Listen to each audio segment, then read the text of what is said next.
오늘 우리에게 주시는 하나님 말씀은 고린도후서 4장 7절에서 18절 말씀 한 절씩 교독을 하시겠습니다. 고린도후서 4장 7절에서 마지막 18절 말씀 교독하시겠습니다. 우리가 이 보배를 질그릇에 가졌으니 이는 심히 큰 능력은 하나님께 있고 우리에게 있지 아니함을 알게 하려 함이라. 우리가 사랑으로 교섭을 향하여도 알지 아니하며 합한 일을 향하여도 작정하지 아니하며 박해를 받아도 버림받지 아니하며 거꾸로 뜨림을 당하여도 망하지 아니하고 우리가 항상 예수의 죽음을 몸에 짊어짐은 예수의 생명이 또한 우리 몸에 나타나게 하려 함이라. 우리 살아있는 자가 항상 예수를 위하여 죽음에 넘겨지면 예수의 생명이 또한 우리 죽을 육체에 나타나게 하려 함이라. 그런즉 사망은 우리 안에서 역사하고 생명은 너희 안에서 역사하느니라. 기록된 바 내가 믿었으므로 말하였다 한 것 같이 우리가 같은 믿음의 마음을 가졌으니 우리도 믿었으므로 또한 말하노라. 주 예수를 다시 살리시니까 예수와 함께 우리도 다시 살리사 너희와 함께 그 앞에 서게 하실 줄을 아노라. 이는 모든 것이 너희를 위함이니 많은 사람의 감사로 말미암아 은혜가 더하여 넘쳐서 하나님께 영광을 돌리게 하려 함이라. 그러므로 우리가 낙심하지 아니하노니 우리의 겉사람은 낡았으나 우리의 속사람은 날로 새로워지도다.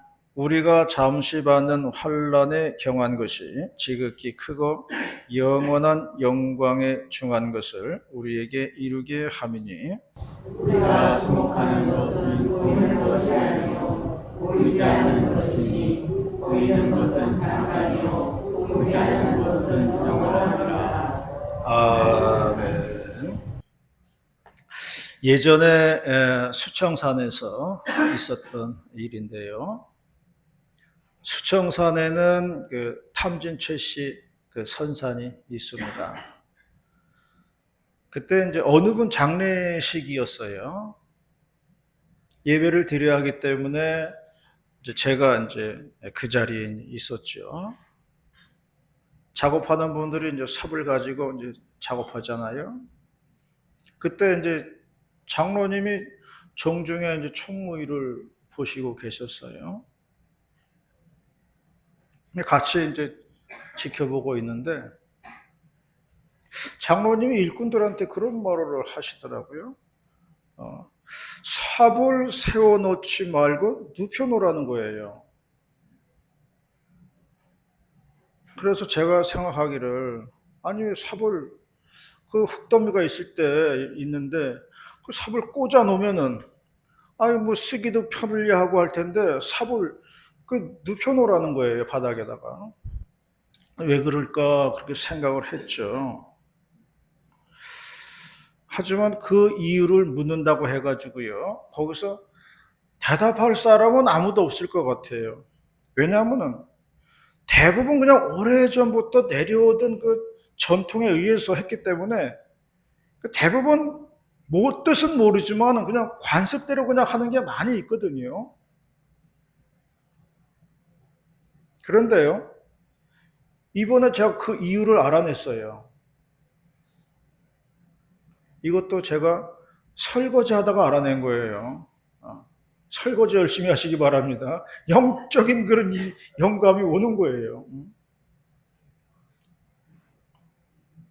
하나님이 주신 지혜는 이거예요.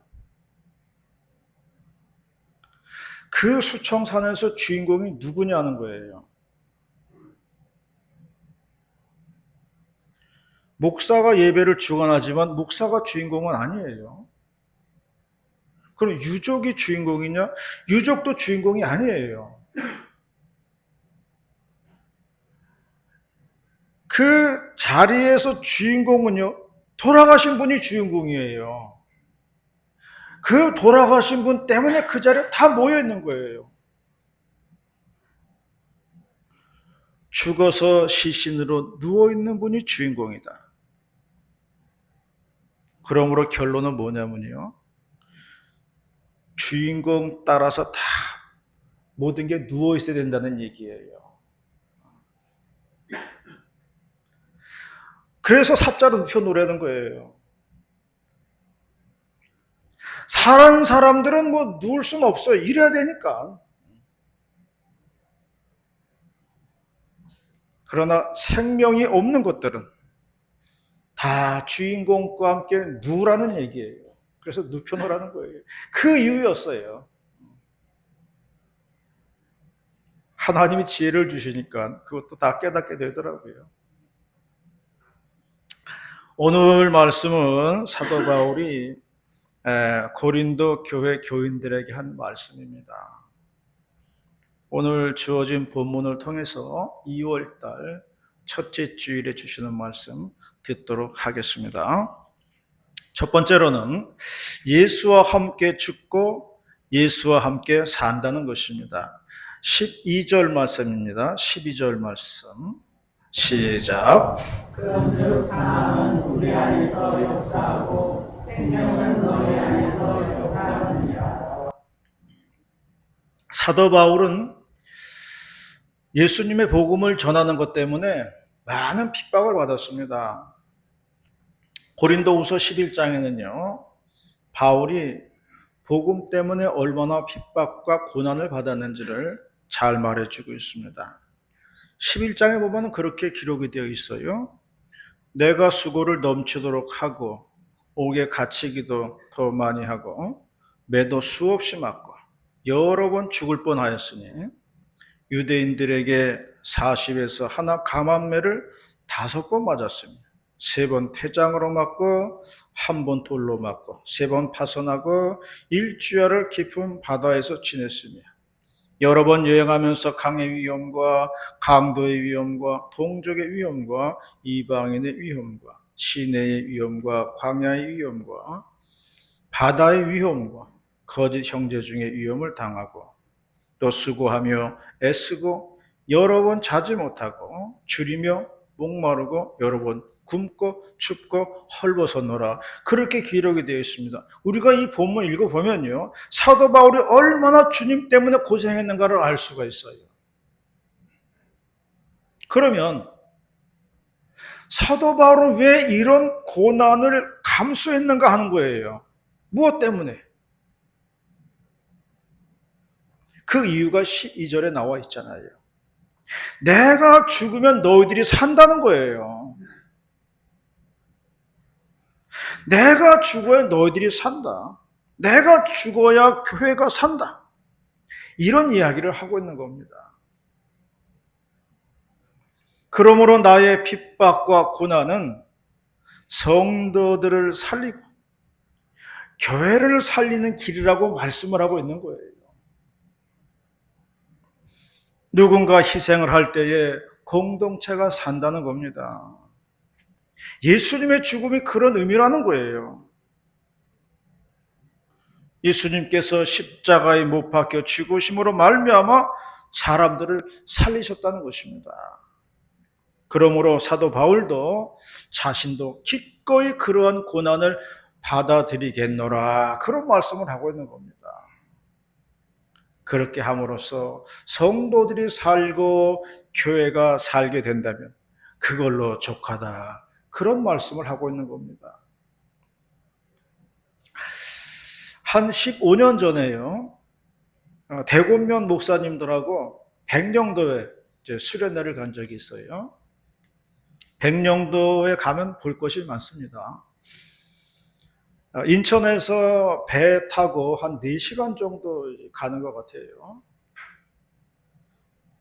어느 날 가이드가 안내를 해준 곳이 있는데 그게 어디냐면은 심청이 기념관이에요. 백령도에 가면 심청이 기념관이 있습니다. 심청이가 살던 곳이 황해도 장산곳이라 그래요. 지도에 보면 황해도 이렇게 삐쭉 나온 그런 곳이 있잖아요. 장산곳이라는 곳입니다. 백령도에서 보면 장산곳이 보여요. 그리고 그 앞에 있는 바다가 인당수라는 거예요. 우리가 알듯이 심청이는 아버지 신봉사의 눈을 뜨게 하기 위해서 공양미 300석의 인신 공양의 제물로 팔리게 됩니다. 그리고 장산곳 앞바다, 그 인당수의 제물로 빠지게 되는 거예요. 근데 연꽃이 되었어요. 그래서 연꽃이 둥둥둥 떠내려 와가지고 그 백령도, 그 연봉바위에 걸리게 되었다는 거예요. 그래서 그 꽃을 임금님께 바쳤는데 거기에서 심청이가 나왔다는 얘기예요. 그리고 아버지 신봉사를 다시 만나게 되었는데 그때 신봉사의 눈이 떠졌다는 그런 이야기입니다. 그래서 해피엔딩으로 끝났다는 우리나라의 유명한 전설입니다. 이 이야기의 핵심은요, 심청이의 아름다운 헌신이 있었기에 소원이 이루어졌다는 거예요. 어린 소녀의 그 순전한 소원과 희생에 의해서 하늘도 감동을 했다는 것이 이 소설의 핵심이에요. 그래서 우리나라 속담 중에도요, 희성이면 감천이라는 말이 있습니다. 수고와 희생이 들어가면 하늘도 감동하신다는 거예요. 그러므로 우리는 나 한 사람의 희생과 수고로 말미암아 다른 많은 사람을 살린다는 것을 믿으시기를 바랍니다. 나 한 사람의 희생과 수고는 하나님을 감동시킨다는 거예요. 그래서 서양 속담에도 보면요, No cross, no crown이라는 말이 있어요. 십자가 없이는 왕관도 없다 하는 그런 뜻입니다. 예전에 어느 교회를 방문한 적이 있습니다. 본당은 넓은 마룻바락으로 되어 있는데 옆에 작은 방이 하나 있었어요. 문을 열고 보니까 방 한가운데 작은 신방상 하나 놓여 있고요. 그 위에 예수님 사진이 올려져 있었어요.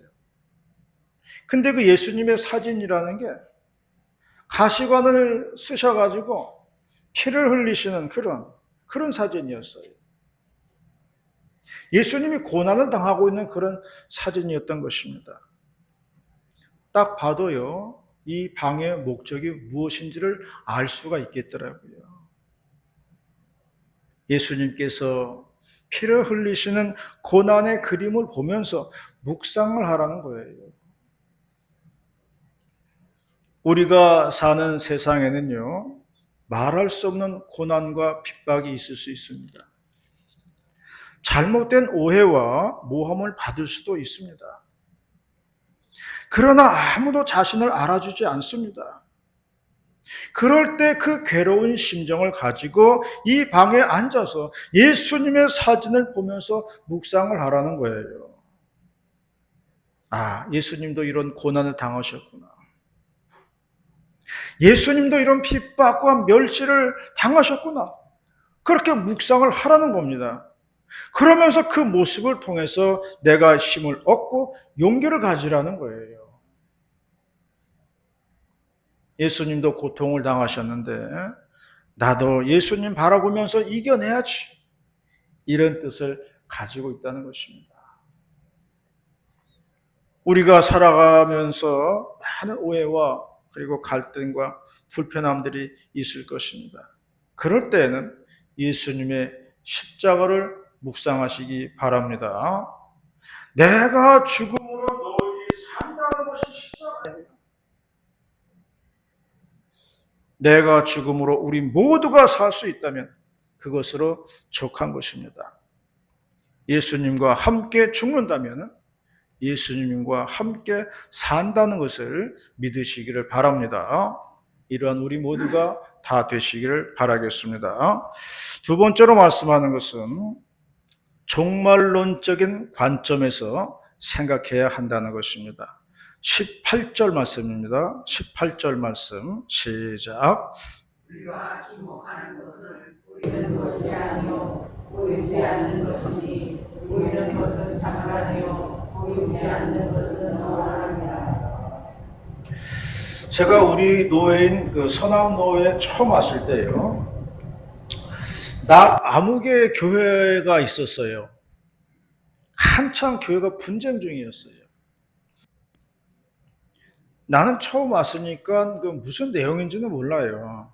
그런데 노회 안에서 엄청 시끄러웠더랬어요. 목사님은 뭐 법대 출신이라고 하면서 모든 것을 다 법대로 처리한다고 하면서 막 고소 고발이 난무했습니다.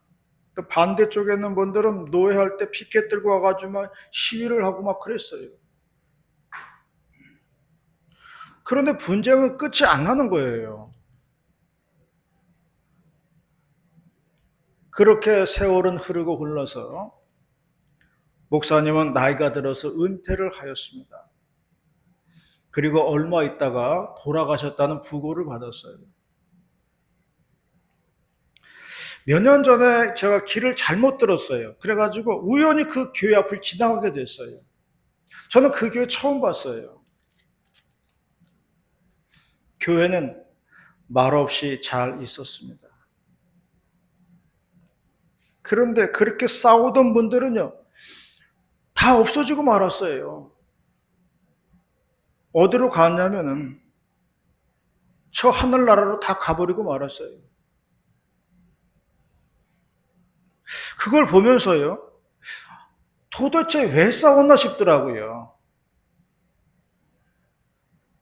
상대방이 말하는 걸 다 녹음기를 통해서 녹음을 해놓고 뭐 사진을 찍고 뭐 증거로 남긴다고 그걸 가지고 고소를 하고 치열하게 싸웠지만 지금은 다 하늘나라 가고요. 아무도 없습니다. 왜 싸웠는지 모르겠어요.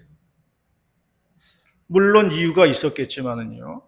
그게 하늘나라 가는 데 있어서 그렇게 중요한 것인가 하는 거예요. 그래서 사람은 종말론적인 관점에서 보아야 한다는 것입니다. 이 땅은 영원하지 않은 겁니다. 우리는 잠깐 사라지는 안개라 그랬어요.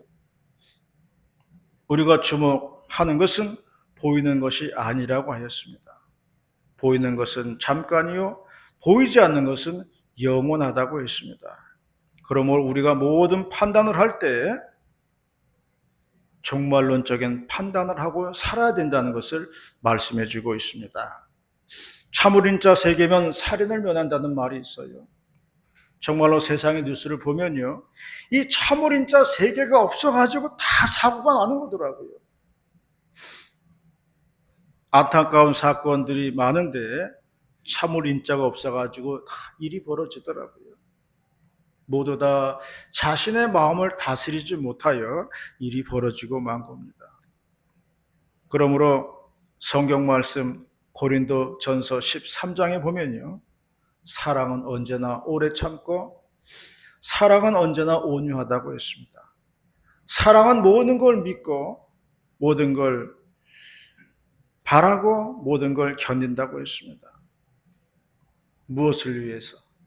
보이지 않는 영원한 것을 위해서 한다는 겁니다. 보이는 것을 위한다면 시기와 다툼밖에 없어요. 그러나 보이지 않는 것을 위해서는 참고 믿고 견딘다는 것을 말씀해 주고 있습니다. 어떤 목사님이 꿈속에서 죽어가지고 천국에 갔어요. 같은 날 총알택시 기사도 죽어가지고 이제 들어오고 있는 겁니다.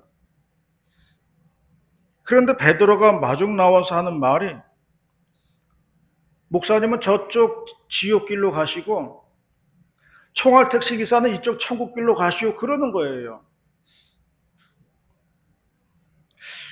그래서 목사님이 베드로한테 따졌죠. 아니, 세상에서 저는 목사 일을 한 사람입니다. 제가 천국에 가야 되고 저 총알택시 기사가 지옥에 가야 되는 거 아닙니까? 그렇게 따졌어요. 그러니까 베드로가 그렇게 대답을 했다는 거예요. 목사님은 설교 시간에 성도들을 잠재웠습니다. 그러나 총알택시 기사는 승객들을 기도하게 만들었습니다. 그랬다는 거예요. 그 택시만 탔다면 사람들이 전부 하나님을 찾았다는 거예요. 그래가지고 총알택시 기사는 천국으로 가게 되다는 그런 이야기죠. 우리는 모두 다 천국 가는 길에 있는 사람들입니다. 거기에 맞춰서 모든 일을 판단하고 행동한다면 틀림이 없을 것입니다. 이것이 바로 종말론적인 삶을 사는 것입니다. 그러면 이 땅에서의 모든 고난과 핍박과 어려움도 다 이해가 되는 것입니다. 이러한 하늘의 위로를 받는 우리 모두가 다 되시기를 바랍니다. 마지막 세 번째로는 우리의 속사람은 날로 새로워진다고 말씀을 했습니다. 16절 말씀입니다. 16절 말씀 시작. 그러므로 우리가 낙심하지 아니하노니 우리의 벗사람은 낡아지나 우리의 속사람은 날로 새로워지도다. 옛날 성경에는요 이렇게 되어 있습니다. 우리의 겉사람은 날로 후패하나 우리의 속사람은 날로 새롭도다 이렇게 되어 있어요. 요즘 나온 성경은 낡아진다고 그렇게 표현을 해 놓았어요. 표준 세번역 성경을 보면요 이렇게 기록됐습니다. 우리의 겉사람은 낡아가나 우리의 속사람은 나날이 새로워갑니다. 조금 더 실감나게 표현을 해 놓은 것을 볼 수가 있습니다. 나이 드신 은퇴 여 목사님이 그런 말을 했어요. 예전에는 아들들이 하는 말이 그냥 흘려 들렸다는 거예요.